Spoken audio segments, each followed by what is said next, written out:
Commander Zeth Kari of the Veilthon Empire stood before the War Council, his forearms trembling slightly as he accessed the neural interface. The purple bioluminescent patterns on his chitinous exoskeleton flickered with stress markers that he couldn't quite suppress. Around him, the other high-ranking officers of various species waited in the crystalline chamber, their attention focused entirely on him. "Begin the testimony, Commander," spoke High General Nyx Vera, her serpentine form coiled behind the central podium. "Tell us about the humans." Zeth Kari's mandibles clicked nervously. Even after 3 cycles of recovery, the memories still felt raw. "Honored Council, I must warn you that what I witnessed during the Kepler campaign challenges everything we thought we knew about warfare, about survival, and about the nature of sentient life itself." The chamber fell silent except for the soft humming of the bio-neural networks that recorded everything. Zeth Kari closed his compound eyes for a moment, then began. "It started 18 months ago when our scout fleets first detected the human expansion into the Outer Rim territories. Intelligence reports suggested they were a recently spacefaring species, barely 200 years into their technological age. Their ships were crude by our standards, built with metals and alloys rather than the living bioships we had perfected over millennia. We expected easy conquest." Admiral Kareth, a crystalline being whose body chimed softly with each movement, interjected. "The preliminary assessments showed humans to be physically inferior to most Valthon species. Smaller, weaker, with no natural armor or weapons." "That was our first mistake," Zeth Kari replied, his voice carrying a hollow tone. "We measured them by our standards, by the evolutionary paths that made sense to us. We couldn't have been more wrong. We live in." He activated his personal memory banks, projecting a holographic display of the Kepler system. 7 planets orbited a young star, with the 4th planet showing signs of recent human colonization. The invasion fleet numbered over 40,000 vessels, including 12 dreadnoughts and 6 planet crackers. I commanded the 3rd assault wave, leading 50,000 ground troops. Our orders were simple: establish orbital supremacy, eliminate military resistance, and prepare the worlds for Veilthon occupation. Standard procedure. The hologram shifted to show the approach of the massive Veilthon fleet, their bioships gleaming with organic armor and pulsing with bioluminescent weapon systems. The humans had perhaps 200 ships defending the system. Old, patched vessels that looked like they'd been cobbled together from scrap metal. Our sensors detected primitive kinetic weapons, basic energy shields, and what appeared to be chemical propulsion systems. By all logic, the battle should have lasted minutes. Zeth Kari paused, his breathing apparatus cycling more rapidly. It lasted 6 days. A murmur rippled through the council chamber. 6 days was an unprecedented length for what should have been a simple mop-up operation. The first sign that something was wrong came when we achieved orbital position. Standard protocol called for the humans to surrender once they saw our overwhelming force. Instead, they broadcast a single message across all frequencies. "I'll never forget it. Come and take them." 3 words, General Nyx Vera observed. Hardly a sophisticated diplomatic response. "No," Zeth Kari agreed. "But we soon learned that humans don't speak the language of surrender the way civilized species do. They speak the language of defiance." The holographic display shifted to show the opening moments of battle. Veilthon bioships, massive and elegant, faced off against the crude human vessels. Our dreadnoughts opened fire first, sending plasma storms that should have vaporized their lead ships instantly. But the humans had done something we'd never seen before. They'd covered their hulls with layers of ablative armor designed specifically to disperse energy weapons. Our first salvo barely scratched their paint. Zeth Kari's patterns dimmed as he continued. Then they fired back. Not with energy weapons, which we were prepared for, but with solid projectiles. Massive chunks of dense metal accelerated to significant fractions of light speed. They punched through our bio-armor like it was soft tissue. We lost 3 ships in the first exchange. "Impossible," muttered Admiral Kareth. "Kinetic weapons are primitive, ineffective against properly shielded vessels." That's what we thought too. But humans don't just use kinetic weapons the way we understand them. They weaponize physics itself. Those projectiles weren't just metal slugs. They were carefully calculated masses designed to create maximum structural damage, and they fired them in patterns, using gravitational assists from the planets to curve their trajectory. They were fighting a three-dimensional chess game while we were still playing checkers. The display showed the brutal efficiency of the human weapons. Ships that had survived for centuries in Valthon's service were torn apart by weapons that seemed impossibly primitive, but that was just the beginning. As the battle progressed, we noticed something disturbing about human tactics. They weren't trying to win a traditional engagement. They were trying to make it cost us as much as possible. Every human ship that died took at least 2 of ours with it. They rammed our vessels when their weapons failed. They detonated their own reactors when being boarded. They turned their ships into guided missiles. Zethkari's voice dropped to barely above a whisper. They fought like every battle was their last. Because to them, it was. After 2 days of orbital combat, High Command decided to proceed with ground operations. The human fleet was nearly destroyed, and their planetary defenses looked minimal. I led the first assault wave to the primary colony world. The hologram shifted to show a planet's surface, with what appeared to be a small human settlement nestled in a valley between mountain ranges. The colony had maybe 50,000 inhabitants. Our force numbered 500,000. We had air superiority, orbital bombardment support, and weapons that could level mountains. It should have been over in hours. Zethkari activated another memory file.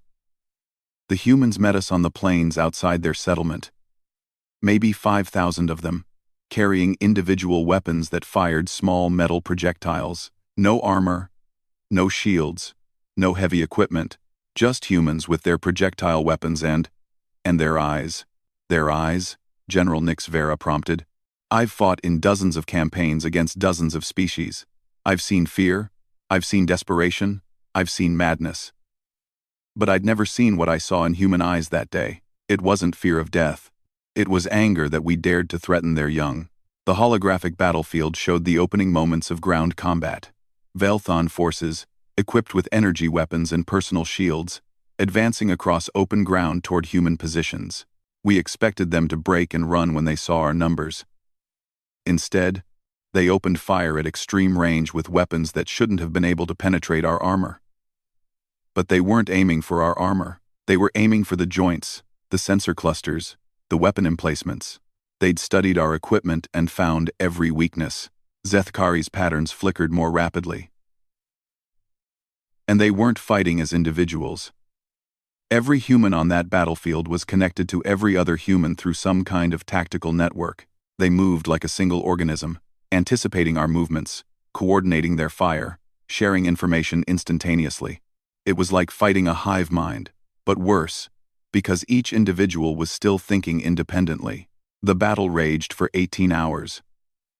We had overwhelming firepower, but the humans had something we'd never encountered before. The willingness to die for an idea, not for territory, not for resources, not for glory, for the idea that their families would live free. The display showed scattered scenes from the brutal ground combat.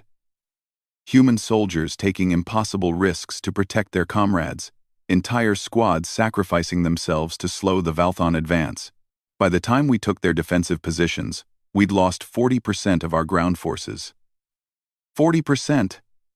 Against an enemy with inferior technology and no numerical advantage, but that wasn't the worst part.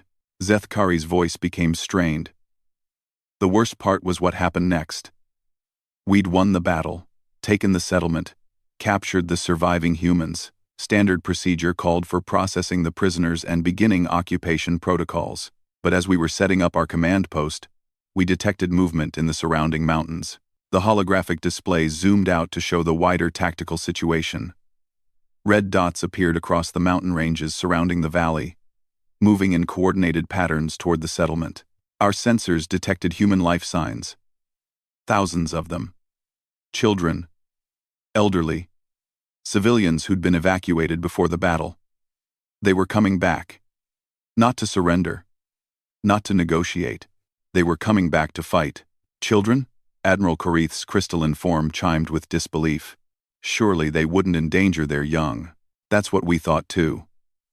But we'd misunderstood something fundamental about human nature.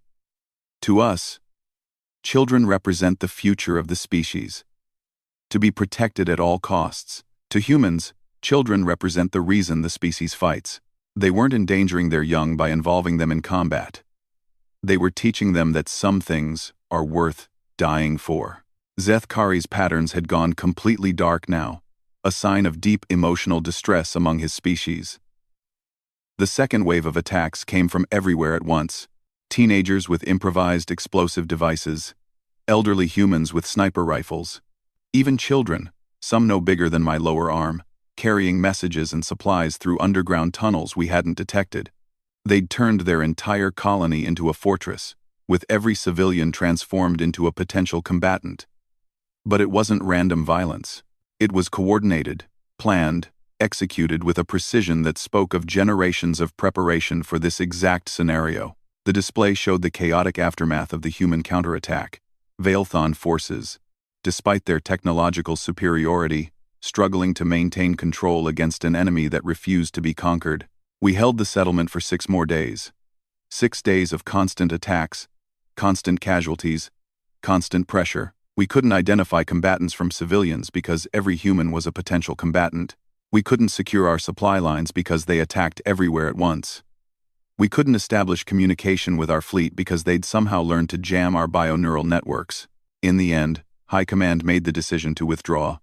Not because we couldn't win, but because the cost of winning would have left us too weak to defend the victory. The humans had turned their defeat into our strategic loss. Zeth-Kari looked around the chamber at the assembled officers, many of whom were showing signs of distress or disbelief. But I haven't told you the worst part yet. As we were evacuating, the human commander approached under a flag of truce, a female, barely reaching my shoulder, wearing the same primitive armor as her soldiers. She looked up at me with those terrifying human eyes and said something that haunts my sleep cycles. The chamber waited in complete silence. She said, "Thank you for the practice." Practice. As if our entire invasion force had been nothing more than a training exercise for them. General Nix Vera's serpentine form coiled tighter. What did she mean? I didn't understand then. I do now. The humans weren't just fighting for that one colony. They were learning. Every tactic we used, every weapon we deployed, every strategy we implemented. They were studying it, adapting to it, preparing countermeasures for the next time. They were treating our invasion as an opportunity to understand how we fight so they could fight us better. Zeth-Kari's testimony continued, but the silence in the War Council chamber stretched for several moments after Zeth-Kari's last words. Finally, Admiral Karith's crystalline form chimed softly, breaking the tension. Surely one colony's resistance couldn't have affected the Empire's strategic position significantly, the Admiral said, though uncertainty colored the harmonic frequencies of his voice. Zeth-Kari's compound eyes fixed on the crystalline being. That's what we all believed. That's what High Command assured us as they prepared the second wave. 3 months later, when the full Veilthon battle fleet approached the Sol system itself, we learned exactly what the humans had been practicing for. The neural interface hummed as Zeth-Kari accessed deeper memory files. The holographic display expanded to show a star system with 8 planets. The third one glowing blue and green with life. Earth, the human homeworld. Intelligence suggested a population of nearly 8 billion, spread across 7 continents. They'd had 3 months to prepare for our arrival since the Kepler incident. High Command expected them to surrender once they saw the true might of the Empire. General Nix Vera's serpentine form shifted restlessly. The fleet assigned to Sol numbered over 200,000 vessels. Surely no single world could resist such force. 200,000 ships. Zeth-Kari agreed, his voice hollow. The largest invasion force in Veilthon history. I was assigned to the command ship as tactical liaison, responsible for coordinating ground operations once orbital supremacy was achieved. We expected the battle to last perhaps hours. We were planning victory celebrations before we even arrived in system. The hologram shifted to show the massive Veilthon fleet dropping out of hyperspace at the edge of the Sol system. Bioships stretched across light minutes of space, their organic hulls gleaming with bioluminescent weapon arrays. The first sign something was wrong came when we detected the human response fleet. Our sensors showed approximately 10,000 ships, completely inadequate for system defense, even if they'd somehow acquired better technology. But as we closed to engagement range, we realized the humans hadn't just improved their technology, they'd completely reimagined it. Zethkari paused, his breathing apparatus cycling rapidly. The ships didn't look human anymore. They looked like something we might have built if we'd been willing to sacrifice aesthetics for pure function. Angular, brutal designs covered in weapon systems and armor that defied our understanding of metallurgy. But that wasn't the most disturbing part. The most disturbing part was that every ship was different. Not different classes or variations on a theme, but completely unique designs, as if each vessel had been custom-built for a specific purpose that we couldn't immediately identify. The display showed the approaching human fleet, each ship indeed following no standard pattern or design philosophy. Our bioanalysts examined the energy signatures and concluded that humans had somehow reverse-engineered our bioship technology and incorporated it into their metal constructions. But that should have been impossible. Our biotechnology had evolved over millions of years. No species could duplicate it in mere months. Admiral Koreth's harmonic voice carried a note of skepticism. Perhaps they had assistance from captured Valthon personnel or equipment. That's what we thought too. We were wrong again. As the battle commenced, we realized that humans hadn't copied our technology. They'd improved it. Zethkari's patterns flickered with remembered trauma.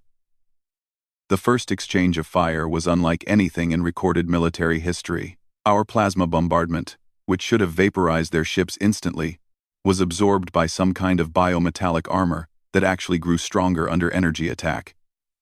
Meanwhile, their return fire wasn't the kinetic weapons we expected. They developed weapons that combined our biotechnology with their own engineering principles. Living projectiles that could navigate around defensive systems, adapt their destructive properties mid-flight, and learn from each impact to become more effective against subsequent targets. The holographic battle played out in terrifying detail. Valthon ships, masters of space combat for millennia, being systematically dismantled by an enemy that had existed in space for barely 2 centuries. But the weapons were only part of the nightmare. The real horror was how the humans fought. Every ship in their fleet was connected to every other ship through some kind of quantum neural network. They fought as a single entity with 10,000 bodies, each capable of independent thought but unified in purpose. And their tactics. Zethkari's voice trailed off as he accessed particularly disturbing memory files. They didn't fight to win space battles the way civilized species do.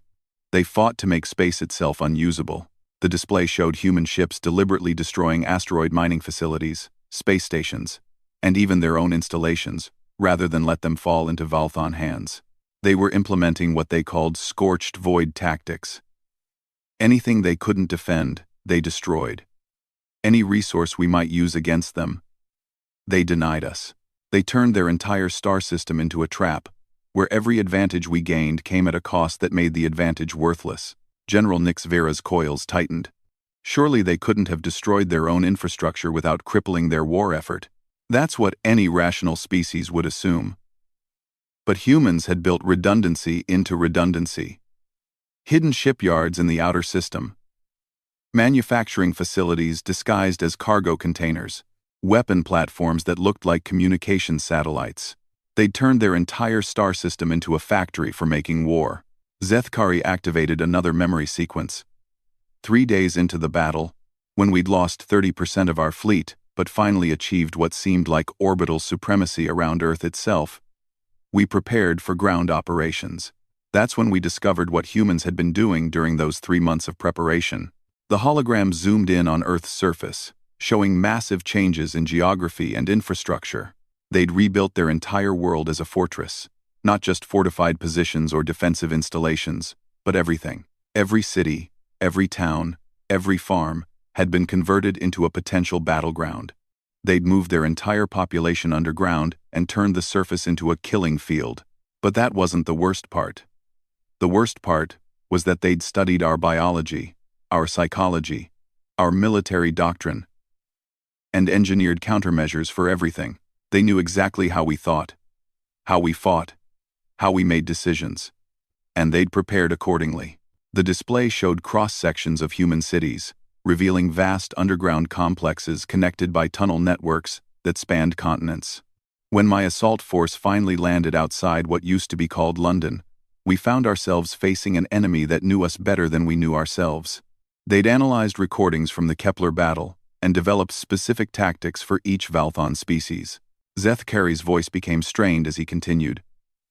Against my own species, they used sonic weapons tuned to frequencies that disrupted our neural functions. Against the Corethians, they employed vibration patterns that could shatter crystalline structures.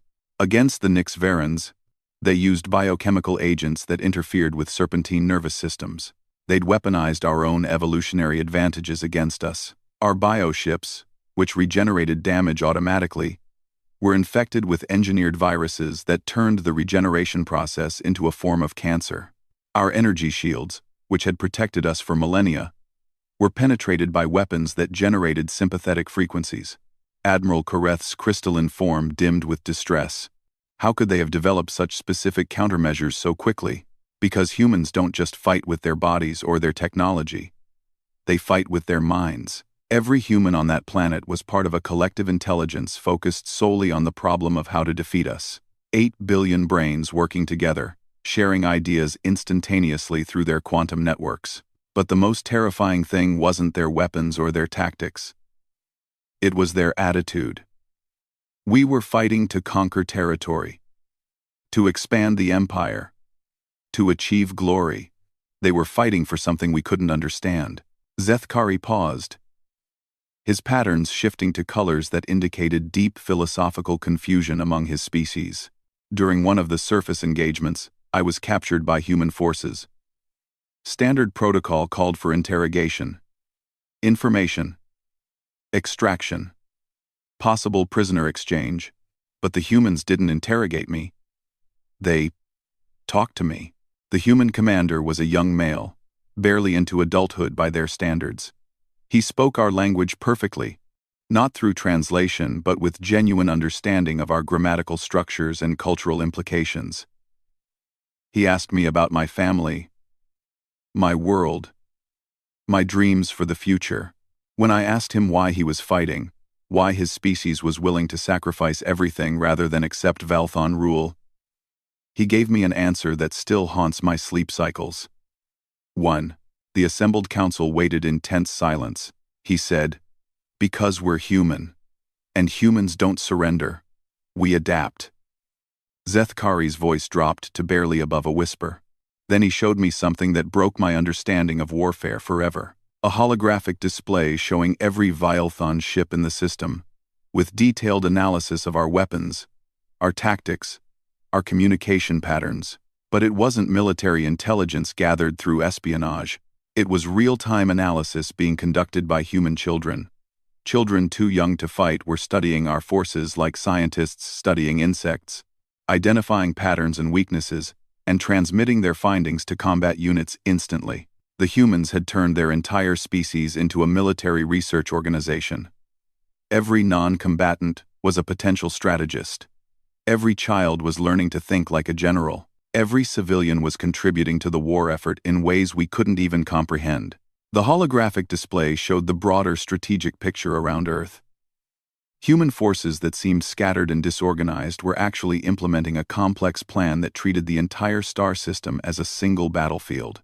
After 6 weeks of ground combat, High Command made a decision that shocked everyone in the fleet. They authorized the use of planet crackers against Earth itself, weapons designed to destroy entire worlds, to be used against a single species that refused to surrender. But when the planet crackers began their bombardment sequence, we discovered the final, most horrifying aspect of human warfare. Zethkari's patterns went completely dark, a sign of extreme distress that caused several council members to shift nervously. The humans had been expecting this. They'd built their entire defensive strategy around the assumption that we would eventually try to destroy their world, and they'd prepared a response that defied everything we thought we knew about physics. As the planet cracker beams began to penetrate Earth's atmosphere, the entire planet began to sing. Every human installation, every weapon, every piece of technology they'd built started generating the same harmonic frequency. 8 billion people, working in perfect synchronization, turning their entire world into a resonance weapon. The harmonic frequency was specifically tuned to disrupt the quantum matrices that powered our bioships. As the resonance built, our vessels began to tear themselves apart at the molecular level, not from external attack, but from internal structural collapse. Admiral Korath's form was barely glowing now. Impossible. No species could coordinate such precise harmonics across an entire planet. That's what we thought too. But humans aren't like other species. They don't think of themselves as individuals who cooperate when necessary. They think of themselves as parts of a larger organism that happens to exist in separate bodies. The planet cracker bombardment lasted 17 minutes. When it ended, Earth was gone. Completely destroyed. Turned into asteroids and debris. But so was 60% of our remaining fleet. The humans had turned their own destruction into a weapon that crippled the largest military force in Veilthon history. The holographic display showed the aftermath, a debris field where Earth had been, and the scattered remains of the once mighty Veilthon invasion fleet. But that still wasn't the end. As we regrouped and prepared to withdraw, our sensors detected something impossible. Human ships, hundreds of them, emerging from positions throughout the outer system. Ships we'd never detected, powered by technology we didn't recognize. The humans hadn't just prepared for the defense of Earth. They'd prepared for the survival of their species after Earth's destruction. The planet wasn't their only stronghold. It was a distraction. Zethkari looked around the council chamber at the shocked faces of his fellow officers. The War Council chamber erupted in chaos. Officers of multiple species began speaking at once, their voices creating a cacophony of disbelief, fear, and denial. General Nix Vera's serpentine form coiled and struck the crystalline podium with enough force to crack it, the sharp sound cutting through the noise. "Silence," she commanded. "Commander Zethkari, explain yourself. You're claiming that humans, having just lost their homeworld, somehow followed a retreating Veilthon fleet across interstellar space?" Zethkari's compound eyes reflected the bioluminescent lights of the chamber as he accessed the most disturbing memories in his neural archive.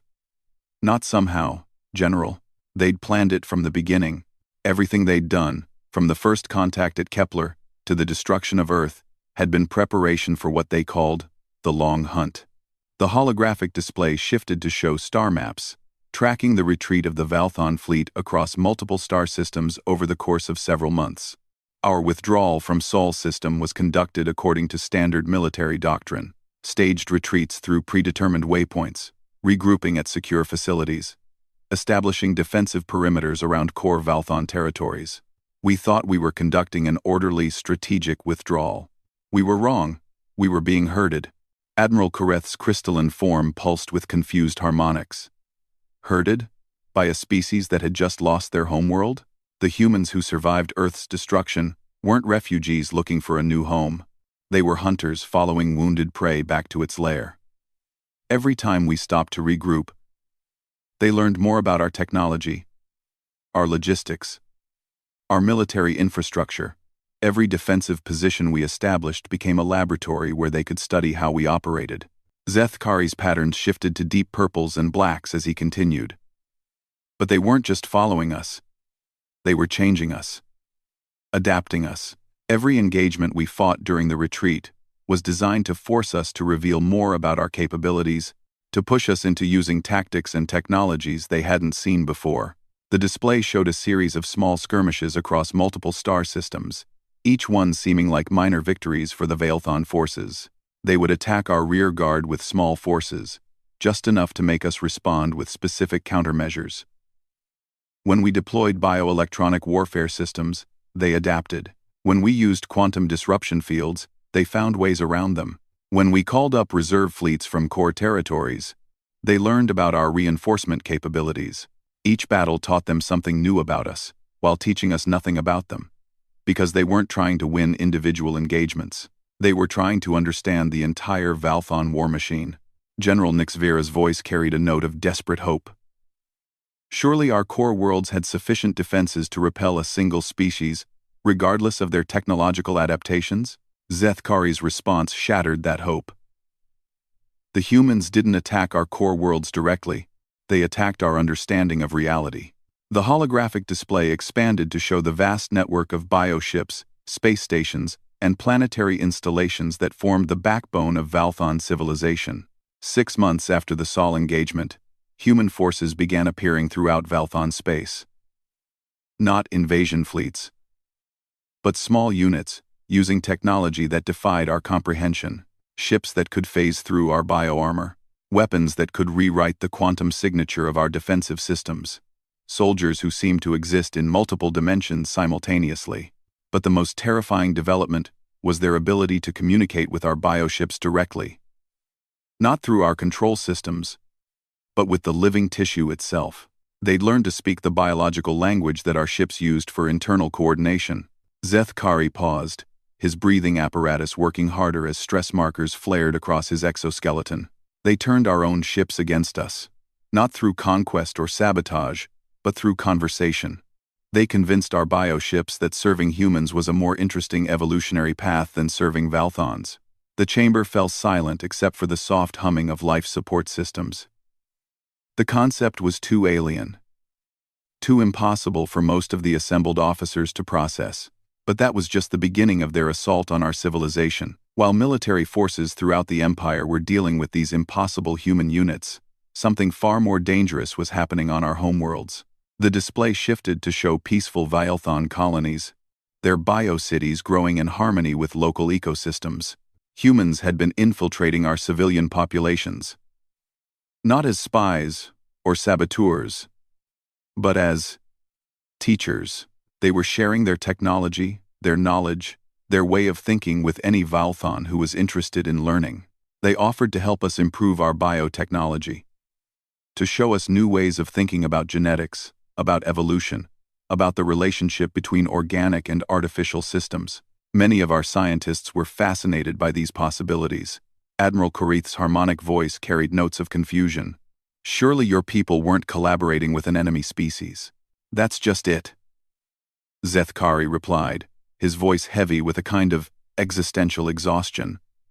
The humans didn't present themselves as enemies. They presented themselves as fellow travelers, exploring the universe and sharing knowledge with anyone willing to listen.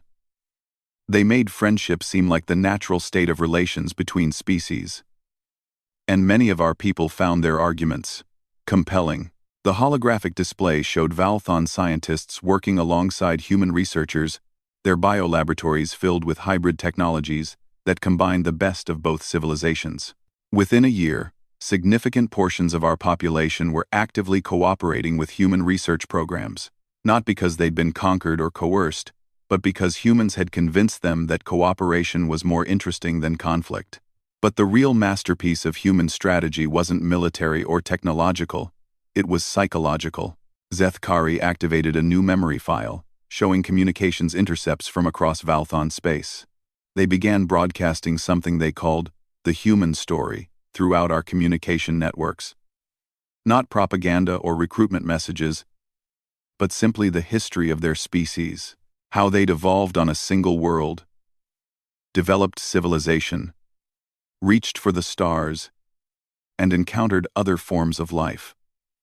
But the way they told the story, it made every other species in the galaxy sound like characters in a human adventure, rather than independent civilizations with their own goals and purposes. General Nixvera's serpentine form twisted with agitation. Mind control through narrative manipulation? Worse than mind control, Zethkari replied.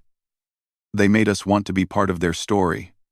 They made the idea of human friendship seem more appealing than Valthon independence.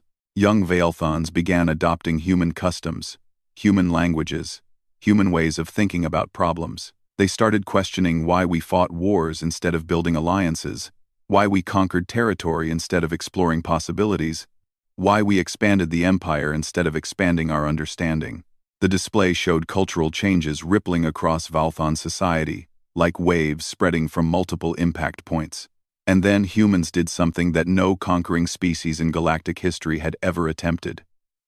They offered us a choice. Oh so. Zethkari's patterns shifted to colors that indicated deep philosophical confusion, mixed with something that might have been hope. They sent diplomatic teams to every Velthon world, offering formal treaties of cooperation. Not surrender terms or occupation agreements, but genuine partnerships. They wanted to combine Velthon biotechnology with human adaptability to explore parts of the galaxy that neither species could reach alone. They said they'd learned more from fighting us than from any other experience in their history, and they wanted to learn what we could accomplish together instead of in opposition. Admiral Korith's crystalline form chimed with disbelief. They were offering alliance to a species that had invaded their homeworld? That's exactly what they were offering. And they made it clear that refusal would simply mean continued conflict, until either they adapted enough to defeat us completely, or we adapted enough to defeat them completely. They were confident that either outcome would take centuries and cost both civilizations more than either could afford. But acceptance would mean immediate access to combined technologies that could revolutionize space travel, planetary engineering, biological enhancement, and scientific research. The holographic display showed the current state of former Velthon territories. Worlds where human and Velthon populations worked together on projects that neither species could have imagined alone. Most of our colonies accepted the human offer, not because they were forced to, but because humans had made cooperation seem like the obviously superior choice. Zethkari looked around the council chamber at the assembled officers, many of whom were showing signs of the same philosophical confusion he'd experienced. I was assigned to one of the joint research facilities, working on bioship designs that incorporated human adaptive technology. And that's where I finally understood what we'd been fighting. Humans don't wage war the way other species do. They don't fight to destroy enemies or seize territory or accumulate power. They fight to learn. Every conflict, every battle, every encounter is an opportunity for them to understand something new about the universe and their place in it. They'd studied us not to defeat us, but to understand us well enough to offer us something better than conflict. They'd adapted to our technology, not to copy it, but to improve it. They'd followed us home not to destroy our civilization, but to enhance it. Zethkari's breathing apparatus cycled slowly as he delivered his final observation. The most terrifying thing about humans isn't their ability to fight. It's their ability to make you want to stop fighting them. They don't conquer species. They seduce them into cooperation by demonstrating that cooperation produces better results than competition. And the truly horrifying part is that they're right. The joint colonies are more prosperous, more advanced, and more interesting than anything the Empire achieved through conquest. General Nixvera's serpentine form had coiled into a tight spiral. Are you suggesting that humans deliberately provoked our invasion so they could study our species and eventually assimilate us? I'm suggesting that humans think about time differently than we do. They don't plan for decades or centuries. They plan for millennia. Everything they did, from first contact through the destruction of Earth to the current alliance structures, was part of a strategy designed to optimize the long-term development of both species. They sacrificed their homeworld not because they had to, but because Earth's destruction would serve as a powerful symbol of what happens when cooperation fails. It would make every other species in the galaxy think very carefully about whether they wanted to fight humans or join them. The holographic display shifted to show the current galactic political situation. Human-allied territories were expanding rapidly, not through conquest but through voluntary association. The war ended not because either side won or lost, but because humans convinced us that war itself was an inefficient way to achieve our goals. They offered us a better game to play. Zethkari's patterns brightened slightly for the first time during his testimony, and I must admit, it is a better game. The research we're conducting now, the technologies we're developing, the problems we're solving, none of it would have been possible within the old imperial structure. Humans have a phrase they use: the best way to defeat an enemy is to make him your friend. But I think they misstate their own strategy. The best way to defeat an enemy is to demonstrate that having enemies is less interesting than having collaborators. Admiral Koreth's crystalline form had dimmed to barely visible luminescence. Then we didn't lose a war. We joined one. No, Zethkari corrected gently. We stopped fighting a war and started building a future. The humans simply made that choice seem obvious. General Nyx Vera straightened her serpentine form and addressed the assembled council. This testimony raises questions about the fundamental nature of conflict, cooperation, and civilization itself. We'll need to consider whether the Empire's traditional military doctrine is adequate for dealing with species that treat war as a form of advanced diplomacy. But first, she continued, we need to decide how to respond to the human delegation that's requesting a meeting with this council. The chamber erupted again in surprised voices. Zethkari's patterns shifted to what might have been amusement. They've been waiting outside for the duration of my testimony, he said. They wanted to give you a chance to understand their perspective before offering to explain it themselves. And General, Zethkari added, as the council prepared to recess, you might want to accept their offer. I've learned that humans make much better friends than enemies, and they're very good at making that choice seem obvious. As the officers filed out of the chamber, many were already accessing their personal communication networks, reaching out to colleagues in human-allied territories to ask a single question. What's it really like? The answer, Zethkari knew, would reshape the galaxy's understanding of what civilization could become when competition evolved into collaboration. And the humans, patient as always, would wait for that understanding to develop naturally. Because that's what humans did. They didn't force change. They made change seem inevitable. And then they did something that changed everything. They didn't pursue our retreating fleet to finish us off. They followed us home. Rur was yet to come. The assembled council had no idea that this was just the beginning of the human nightmare that would reshape their understanding of warfare forever.